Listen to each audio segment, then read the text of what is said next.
नमस्कार बंधुओं, कैसे हैं आप सब। आशा करती हूँ आप सब बहुत अच्छे होंगे।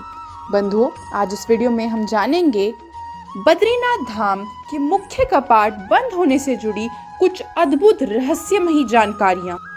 तो चलिए शुरू करते हैं। लेकिन बंधुओं, इससे पहले यदि आप हमारे चैनल पर नए हैं तो आप हमसे इसी प्रकार जुड़े रह सकते हैं। इसे सब्सक्राइब कर लें और साथ ही साथ बेल आइकन प्रेस करना ना भूलें।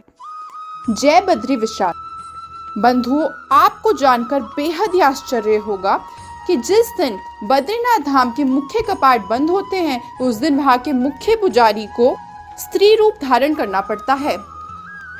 पुरुष होने के बावजूद भी वो ना सिर्फ स्त्रियों जैसे कपड़े पहनते हैं बल्कि उन्हीं की तरह श्रृंगार भी करते हैं। बद्रीनाथ के कपाट कब बंद होंगे, इसकी तारीख विजयदशमी के दिन तय होती है। रावल जी की राशि के आधार पर पंचांग को देखते हुए वह मुहूर्त निकाला जाता है जिस समय मंदिर को अगले 6 महीने के लिए बंद कर दिया जाएगा। सामान्य रूप से नवंबर में बद्रीनाथ के कपाट बंद हो जाते हैं। जिस प्रकार वर्ष 2022 में भी 19 नवंबर को बद्रीनाथ धाम के कपाट बंद हो चुके हैं। बंधुओं, बता दें कि बद्रीनाथ धाम के कपाट बंद होने से प्रायश्चित केवल मुख्य कपाट बंद होना नहीं है बल्कि मुख्य धाम में अन्य जितने भी मंदिर हैं उनके कपाट भी विधिवत रूप से बंद किए जाते हैं। उनके लिए तिथि एवं विधि अलग अलग होती है और इस विधि का नाम है पंच पूजा। यह विधि बद्रीनाथ के कपाट बंद होने से 5 दिन पहले शुरू हो जाती है। इसमें सबसे पहले गणेश जी की पूजा होती है और उनका अभिषेक किया जाता है और गणेश मंदिर के कपाट बंद कर दिए जाते हैं। फिर गणेश जी की मूर्ति को बद्रीश पंचायत यानी बद्रीनाथ मंदिर के गर्भगृह में विराजमान करा दिया जाता है। और बंधुओं, जब भी कभी आप बद्रीनाथ धाम जाएंगे तो वहां आपको वेद ऋचाओं का पाठ रोज सुनने को मिल जाएगा। यह वहां की एक बहुत ही प्रमुख विशेषता है। लेकिन बता दें कि कपाट बंद होने के 2 दिन पहले ही वेद ऋचाओं का पाठ बंद हो जाता है। वेद पुस्तकों की एक विशेष पूजा होती है और उन्हें सुसम्मान सुरक्षित रख दिया जाता है। इससे पहले मंदिर परिसर में स्थित आदि केदारेश्वर मंदिर और आदि गुरु शंकराचार्य मंदिर के कपाट विधिवत रूप से बंद किए जाते हैं। आदि केदारेश्वर भगवान को विशेष रूप से अन्नकूट यानी पके हुए चावलों का भोग लगाया जाता है। और बंधुओं, बता दें कि बद्रीनाथ के कपाट बंद होने के दौरान की सबसे विशेष परंपरा है मुख्य पुजारी का स्त्री रूप में आना। इसके पीछे की वजह भी बेहद खास है। दरअसल बंधुओं, बद्रीनाथ धाम में महालक्ष्मी का भी एक मंदिर है और जैसा कि आप जानते होंगे कि बद्रीनाथ के कपाट खुलते ही लक्ष्मी जी बद्रीश पंचायत छोड़ देती हैं और अपने मंदिर में विराजमान हो जाती हैं और कपाट खुलने के लगभग 6 महीने तक लक्ष्मी जी अपने मंदिर में ही विराजमान रहती हैं। और जब कपाट बंद होने का समय आता है तो उन्हें बद्रीश यानी श्री हरि के निकट पहुंचाने की प्रक्रिया शुरू हो जाती है। यह कोई सामान्य रूप से लक्ष्मी जी की मूर्ति को उनके मंदिर से उठाकर बद्रीनाथ के गर्भगृह में रखने का मामला नहीं है बंधुओं। इसकी भी एक प्रक्रिया है। चलिए देखते हैं वो क्या है। बद्रीनाथ धाम कपाट बंद होने से ठीक 1 दिन पहले मां लक्ष्मी को बद्रीश पंचायत में विराजमान होने का निमंत्रण दिया जाता है और यह निमंत्रण लेके जाते हैं बद्रीनाथ धाम के मुख्य पुजारी यानी रावल जी। और बंधु, ऐसा भी माना जाता है कि लक्ष्मी जी बद्री पंचायत में जाने की तैयारियां उसी दिन से शुरू कर देती हैं। और बंधुओं, फिर आता है बद्रीनाथ धाम के कपाट बंद होने का मुख्य दिन। अब क्योंकि रावल जी एक पुरुष होते हैं और लक्ष्मी जी को अपने हाथों से स्पर्श कर उठाना उचित नहीं माना जाता और बंधुओं, इसी परंपरा को निभाने के कारण रावल जी ले लेते हैं एक स्त्री का रूप, महालक्ष्मी की सखी का रूप। इस कारण से वो स्त्रियों के वेश में आते हैं, वैसे ही कपड़े और वैसा ही श्रृंगार करते हैं।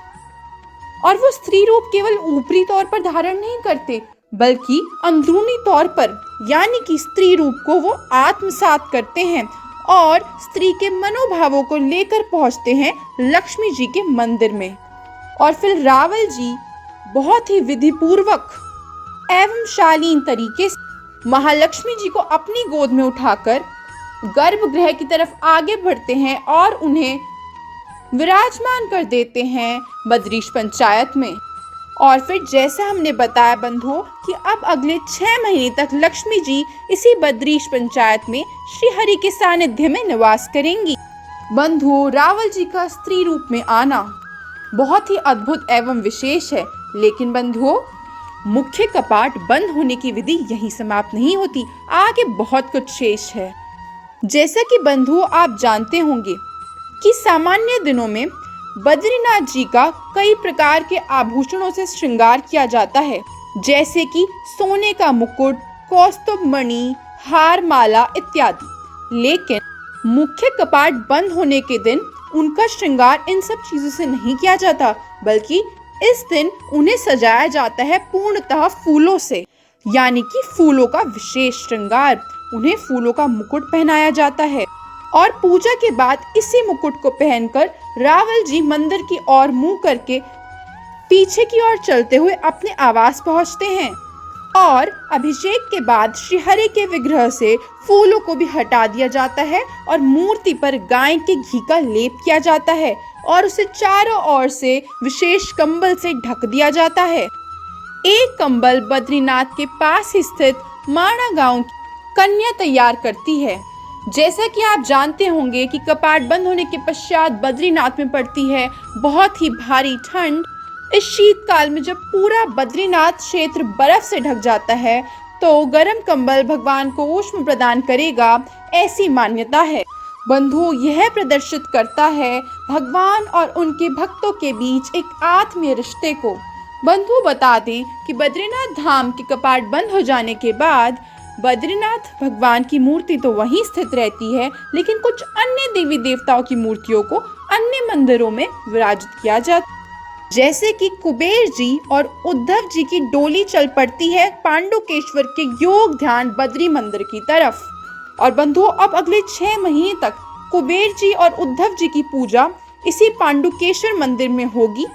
और इसके साथ ही बद्रीनाथ से शंकराचार्य जी की गद्दी उद्धव व कुबेर जी के साथ पहले पांडुकेश्वर पहुंचती है और फिर वहां से जोशीमठ के नरसिंह मंदिर में उन्हें भी विराजमान करा दिया जाता है। और बंधुओं, बता दें कि मान्यता यह है कि बद्री विशाल की जब धाम बंद हो जाते हैं तो उनकी पूजा नारद जी करते हैं और इस दौरान यहाँ अन्य देवी देवता आकर भी पूजा अर्चना करते हैं। और बंधुओं, बता दें कि कपाट खुलने के बाद बद्री विशाल की मूर्ति या फिर कहिए विग्रह को छूने का अधिकार भी केवल मुख्य पुजारी यानी कि रावल जी के पास होता है, यानी सिर्फ रावल जी उन्हें स्पर्श कर सकते हैं। अब बंधुओं, अगले साल अप्रैल मई में फिर भगवान श्री बद्री विशाल के कपाट खुलेंगे और भक्तगण उनके दर्शन कर सकेंगे। तो यह थी बंधुओं श्री बद्री विशाल के बारे में रहस्यमयी जानकारी। आशा करते हैं आपको यह वीडियो बहुत पसंद आया होगा। यदि आपके मन में अभी भी कोई सवाल है तो आप कमेंट बॉक्स में अपना सवाल जरूर पूछ सकते हैं। धन्यवाद बंधुओं आपका यह वीडियो देखने के